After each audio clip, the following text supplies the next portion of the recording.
Greetings, family, friends, and other distinguished guests present for the marital unification of Jessica and Jeffrey. We're here not just to observe, but also to celebrate with Jessica and Jeff on the first day of their forthcoming life together. I like to call this the greatest wedding ever. Are there any objections to that? Nope. I believe any wedding can be the greatest wedding ever as long as there's real love and real friendship behind it. I do hope you'll join me in this celebration of a love and joy found among the tumult of a world often mired in uncertainty and sadness. I know I'm grateful for the opportunity to bring Jessica and Jeff together in this way on this day. I'm not going to start today by telling you about Jessica and Jeff and where they met and how they came to be here today and how Jeff proposed to Jessica and stuff like that. I'm not going to start by giving you a lot of Webster's dictionary definitions of wedding and marriage, and everyone here knows what a marriage is, everyone here knows what a wedding is. Instead, what I'd like to talk about a little bit anyway is art. I expect most of you know that Jessica and Jeff are both artists of a type. I've seen Jessica's paintings, I've observed Jeff in his designs and in his music, both. And being an artist suggests, by its definition, a certain familiarity with the process of creation. And I think likewise, any good marriage requires a fair bit of creation on its own. Creating a good marriage implies that it requires effort, of course. And in order to make a marriage work must be put into it, of course. If we consider marriage to be sort of like an end result artwork of the efforts of these two, then it's the little things that comprise the sort of medium that makes up this artwork. I'm talking about things like daily reminders that you love one another. I'm talking about things like never going to sleep angry, things like possessing and maintaining common values and objectives, the things that got you here today. Standing joined against adversity that might come your way. Frequent words of appreciation and gratitude for one another's, not only one another's actions, but also one another's mere presence. Forgiving and forgetting, of course, is a big one. Giving one another an atmosphere in which you can exercise your respective personal growth, I think, is also very important. And of course, seeking the excellent and the beautiful, both in one another and in the world that surrounds you. Now, these are just a few things that will make up this artwork of a marriage. But art is not just about creating, as I'm sure you both and many others of us here know. Any artist worth his or her salt knows that it also entails criticism and turning criticisms into encouragement.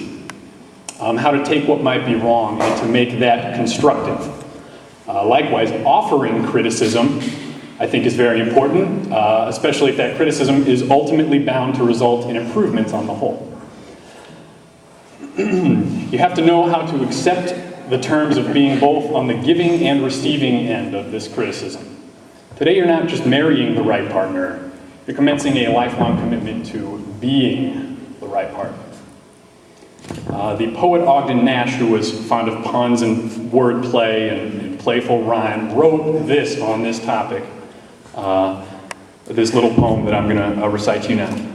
To keep your marriage brimming with love in the wedding cup, whenever you're wrong, admit it, and whenever you're right, shut up. Wedding officiants and others offering discourse on such topics, I feel, often speak of the bond of love. But for me, I think that sounds sort of dreary, kind of dreadful, actually. When you say that love binds something, it seems to conjure images of a dungeon or captivity or imprisonment. To Jessica and Jeff, I'd recommend against allowing your love to be a bond. Instead, and again, sort of tying it together with this theme of creation and art, I would encourage you to think of it more as a expansive and even ever-expanding canvas to which you can each constantly contribute something.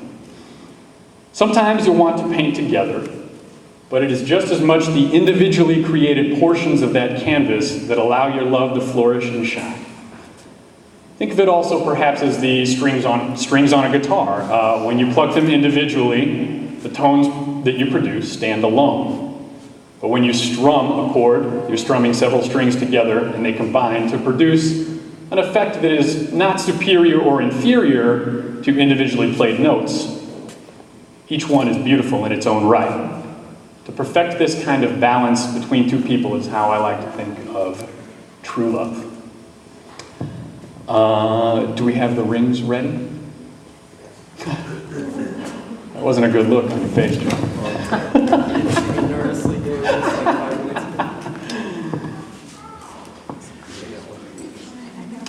The wedding ring, of course, represents the eternal duration of the unity, love, and commitment shared between Jessica and Jeff. Jeff, please place Jessica's ring on her finger.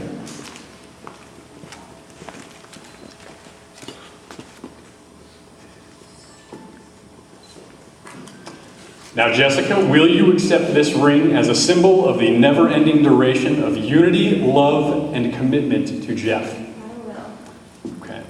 Now, please place Jeff's ring on his finger. Now, Jeff, will you accept this ring as a symbol of the never-ending duration of unity, love, and commitment to Jessica? I will. All right, very good.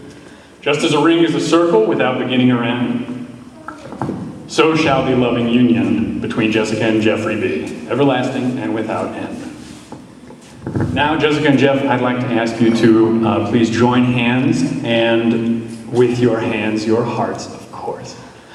And look deep into one another's eyes for me, if you would, please. A little bit deeper, Jeff. You're both looking pretty happy right now.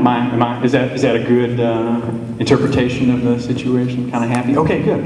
What I want you to do is take a mental photograph of your happiness right now. Certainly the image of one another's face in terms of a photograph, yes, but more than that, the emotional happiness that you're feeling right now. And I want you to store that away, but not too far away. Not only for when times are tough, because they will be tough and you want something to pull you out of that, but also for when times are good. I feel like it's important to fortify your healthy marriage.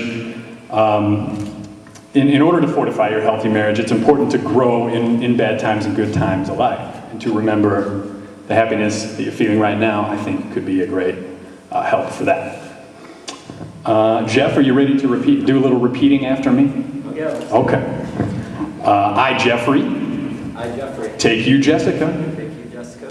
As you are. As you are. To be. As you are. To be my partner and my best friend. To be my partner and my best friend. And I promise to be your faithful husband forever. I promise to be your faithful husband forever. No matter what. No matter what. Your turn, Jessica. Please repeat after me.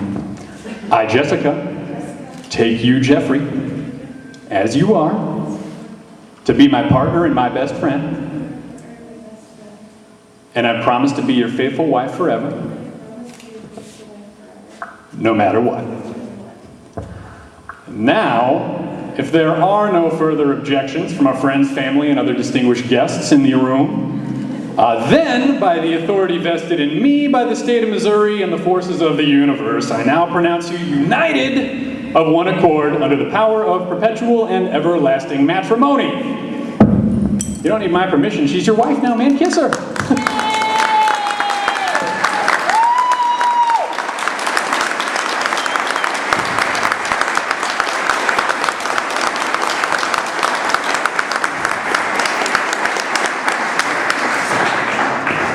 I guess remain where you are. We're going to have drinks and light refreshments. So let's party.